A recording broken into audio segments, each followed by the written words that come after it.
മൂന്നാമത്തെ ശ്ലോകം. മാരീചന്ദ്രാവയിത്വാ മഖശിരസി ശരൈരന്യരക്ഷാംസി നിഘ്നൻ കല്യാം കുർവന്നകല്യം പഥി പദരജസാ പ്രാപ്യ വൈദേഹഗേഹം ഭിന്ദാനശ്ചന്ദ്രചൂഡം ധനുരമരി സുധാമിന്ദിരാമേവ ലബ്ധ്വാ രാജ്യം പ്രാതിഷ്ഠതാസ്തും ത്രിഭിരപി ച സമം ഭ്രാതൃവീരൈ സദാരൈഃ. വിശ്വാമിത്ര മഹർഷിയുടെ സിദ്ധാശ്രമത്തിലെത്തിയ ശ്രീരാമൻ യാഗരക്ഷ ഏറ്റെടുത്തു. ഋഷിമാർ യാഗം ആരംഭിച്ചു.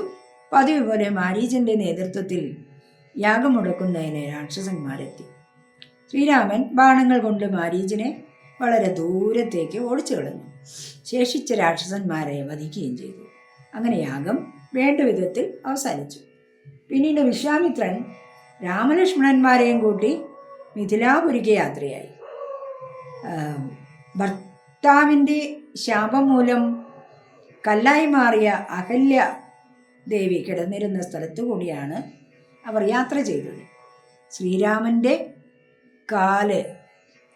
പാദം ആ കല്ലിൽ പതിഞ്ഞപ്പോൾ ശാപവും ശാപകാരണമായ പാപവും നശിച്ച് അഹല്യയ്ക്ക് സ്വന്തം രൂപം വീണ്ടും കിട്ടി. അഹല്യാമോക്ഷത്തിന് ശേഷം അവർ മിഥിലയിലെത്തി. മിഥിലയിൽ പൂജിച്ചു വെച്ചിരുന്ന ശിവന്റെ വില്ലിനെ മിഥിലാധിപതിയായ ജനകന്റെയും വിശ്വാമിത്രന്റെയും അനുവാദത്തോടെ ശ്രീരാമൻ എടുത്തു കുലച്ചു. ഞാൻ വലിച്ചപ്പോൾ വില്ല് രണ്ടായി മുറിഞ്ഞു. അനേകം വീരന്മാർ ശ്രമിച്ചിട്ടും സാധിക്കാത്ത ഒരു കാര്യമാണ് ഈ ശൈവചാപം ഭേദിക്കുക എന്നത്.